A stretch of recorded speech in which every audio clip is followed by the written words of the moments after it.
स्वराज्याची शपथ जिथे घेतली गेली, इतिहास जिथे घडला, तो पवित्र रायरेश्वर किल्ला. तर नमस्कार मित्रांनो, मी आहे निखिल. तुम्ही पाहत आहात ट्रॅव्हल विथ निखिल. आज आपण भेट देणार आहोत महाराष्ट्राच्या इतिहासातील अत्यंत पावित्र्य आणि महत्त्वाच्या ठिकाणाला, ते म्हणजे किल्ले रायरेश्वर. चला तर मग निघूया आपल्या किल्ले रायरेश्वराच्या प्रवासाला. सह्याद्रीत बाईक राईड आणि ट्रेकचा एक वेगळाच आनंद आहे. पुणे ते रायरेश्वर किल्ल्याचे अंतर 70 किलोमीटर इतके आहे आणि भोर ते रायरेश्वर किल्ल्याचे अंतर 30 किलोमीटर इतके आहे. सह्याद्रीतील घाट रस्ते, वेगवेगळी वळणे आणि आपली बाईक.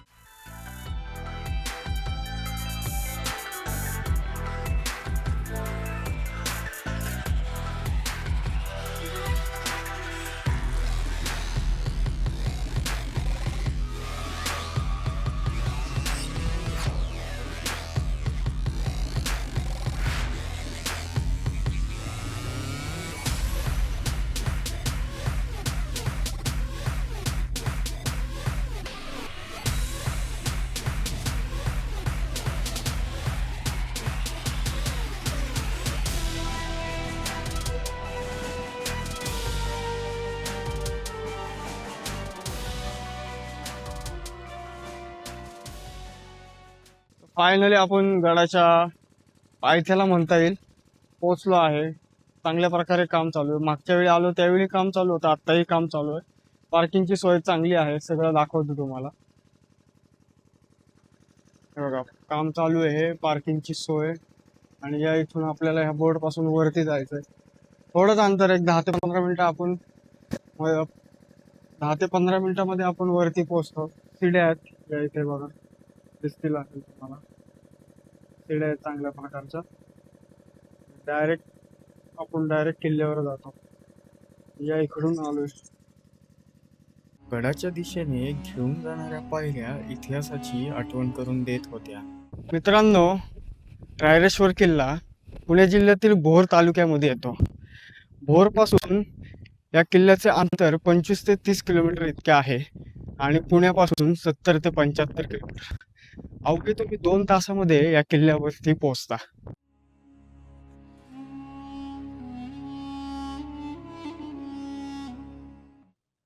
मित्रांनो, 5 ते 10 मिनिटाच्या अंतरावर आपल्याला ह्या लोखंडी पायऱ्या पाहायला मिळतात. ह्या पायऱ्या पार केल्यानंतर आपण डायरेक्ट किल्ल्यावर जातो.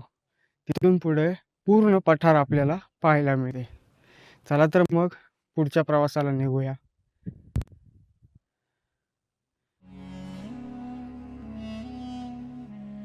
लोखंडी पायऱ्या चढून आल्यानंतर पठारावरून दिसणारा हा परिसर इतिहासाची आठवण करून दिल्याशिवाय राहत नाही. इतिहासाच्या पावलांवर चालताना एक वेगळीच ऊर्जा निर्माण होत होती.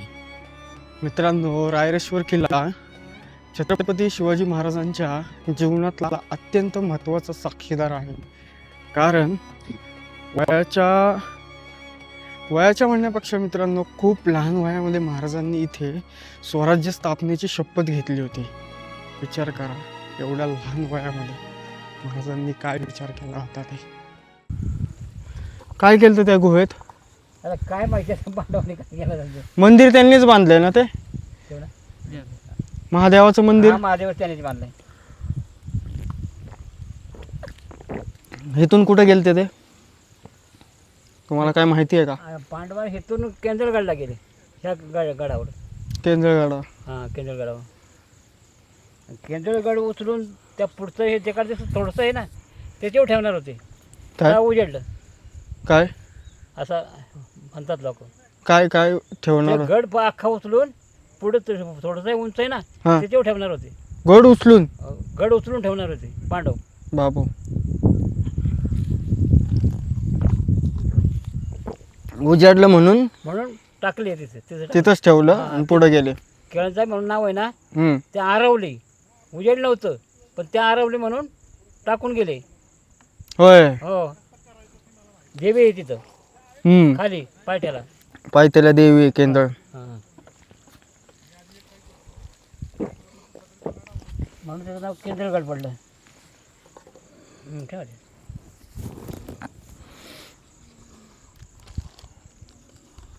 गर्दी आहे ना आज? आज गर्दी एवढी नाही जास्त. जेवायला मिळतं का? हो, मिळेल. काय काय मिळतं? काय तुम्हाला पिठलं भाकरी पाहिजे तर बाकी पापड लोणचं काय पाहिजे तर अख्खं जेवण पोटभर. कितीला पिठलं भाकरी? पिठलं भाकरी नुसते काहीतरी 150 रुपये सगळं आहे जेवण अख्खं. अच्छा. जेवायला तेवढं तुम्हाला. भात पण? हां भात पण. देव पत्ता तुम्हाला भाकरी भाकरीच मिळणार. कुठली? ज्वारी बाजरी? ज्वारीची पाहिजे ज्वारीची आपली ह्याची पाहिजे नाचणीची पाहिजे नाचणीची. मिळते? हो. ठीक आहे चालेल. काय भाऊ कोणाचा आहे तो, कोणाचा पत्ता देत आहे? तुमचाच आहे का? आमचा नाही, आमचा दुसऱ्याच आहे, पण त्याचं जेवण मिळतं तुम्हाला. बघू. दाखवलं.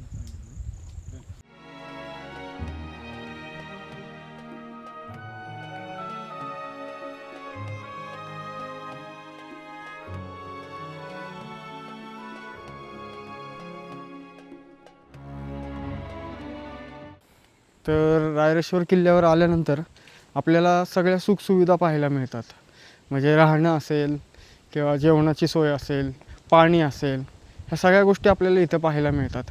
त्याच्यामुळे इथे ट्रेकला येणं किंवा काही गोष्टी आपल्याला काही ट्रेकला मिळत नाही, काय मिळतात. पण इथे रायरेश्वर तसं नाही आहे. इथे वरती लोक राहतात, शेती करतात. त्याच्यामुळे इथे कुठल्याच गोष्टींचा आपल्याला प्रॉब्लेम नाही आहे. राहिलं फक्त ट्रेकचे व्यवस्थित तुम्ही ट्रेकिंगचे शूज, कपडे असतील हे सगळं घालून येणे. आणि इथे कॅम्पेनिंग पण चांगल्या प्रकारे केलं जातं. त्याच्यामुळे कोणाला जर कॅम्पेनिंगमध्ये इंटरेस्ट असेल तर हा एक छोटासा ट्रेक आणि एक सह्याद्रीतला अनुभव घ्यायला खूप चांगला किल्ला आहे. 10 मिनिटं वाट चालून आल्यावर हा फलक पाहायला मिळतो. थोडे पुढे आल्यानंतर गोमुखी टाके, गोमुखातून पडणारे स्वच्छ पाणी, त्याचबरोबर हे भुगे दिव्य असे टाके आणि माहिती दर्शवणारा फलक पाहायला मिळतो. 15 मिनटं चालत आल्यानंतर आपण येऊन पोचतो रायरेश्वर महादेव मंदिराच्या इथे. मंदिर कसं आहे आणि कसं नाही, महाराजांनी शपथ कुठं घेतली होती ते सगळं तुम्हाला दाखवतो. बघूया, आपण मंदिरात प्रवेश करूया.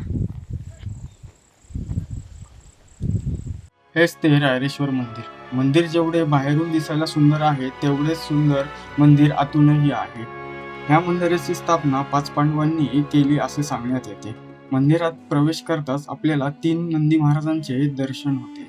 मंदिराच्या दुसऱ्या भागामध्ये आपल्याला महादेव व गणरायाचे दर्शन होते. मंदिराच्या तिसऱ्या भागामध्ये आपल्याला शिवलिंग पाहायला मिळते. तिथे छत्रपती शिवाजी महाराजांनी स्वराज्य स्थापनेची पहिली शपथ घेतली होती. रायरेश्वर किल्ला छत्रपती शिवाजी महाराजांच्या जीवनातील अत्यंत महत्त्वाचा साक्षीदार आहे. इसवी सन 1645 साली याच रायरेश्वर मंदिरात छत्रपती शिवाजी महाराजांनी स्वराज्य स्थापनेची शपथ घेतली आणि त्यांच्यासोबत मावळ्यातील सहकारी होते बाजीप्रभू देशपांडे, तानाजी मालुसरे, यसाजी गंग, कोंडाजी फर्दन आणि इतर वीर मावळे. यामुळे या रायरेश्वर किल्ल्याला स्वराज्याची जन्मभूमी असेही म्हटले जाते. रायरेश्वर मंदिराच्या समोर छत्रपती शिवाजी महाराजांचे हे स्मारक पाहायला मिळते. छत्रपती शिवाजी महाराजांचे दर्शन घेऊन मी निघालो 7 रंगाची माती पाहायला.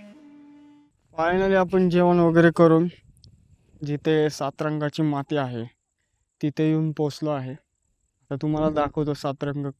मागच्या वेळी मी जेव्हा आलो तेव्हा ऊन खूप होतं आणि काय मला दाखवता आलं नाही. आता पण ऊन आहे, पण गारवा पण जाणवतोय. त्याच्यामुळे आता काही एवढा प्रॉब्लेम नाही. आता मला कागद भेटला तर कागदावर, नाही तर प्रत्येक एक झाडाचं पान घेतो. असे 7 पानं घेतो आणि 7 रंगाची जी माती आहे ती तुम्हाला मी व्यवस्थित प्रकारे दाखवतो. आता लांबून थोडं दाखवतो कसे आहेत, काय आहे. बोर्ड आहे इथे, कसं काय आलो आम्ही ते पण तुम्हाला सांगतो मी. तर हे जे लाईटीचे खांब दिसतात आहे ना, ह्याला फॉलो करत द्यायचं. हा शेवटचा खांब आणि हे झाड आहे.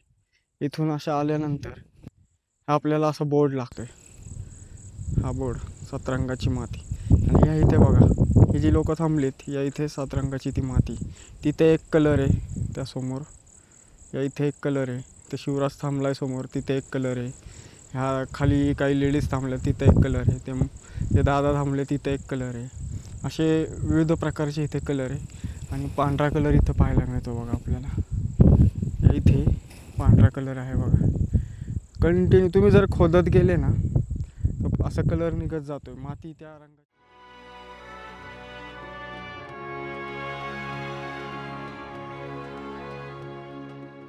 रायरेश्वर किल्ल्यावरून दिसणारा केंजळगड. पेंजळगडाच्याच बाजूला असलेला डोंगर, त्या डोंगरावर असणारे हे नवरा नवरीचे 2 डोंगर आणि त्याच डोंगरांच्या बाजूला असणारा हा कोणता गड आहे, मला कमेंट करून नक्की सांगा.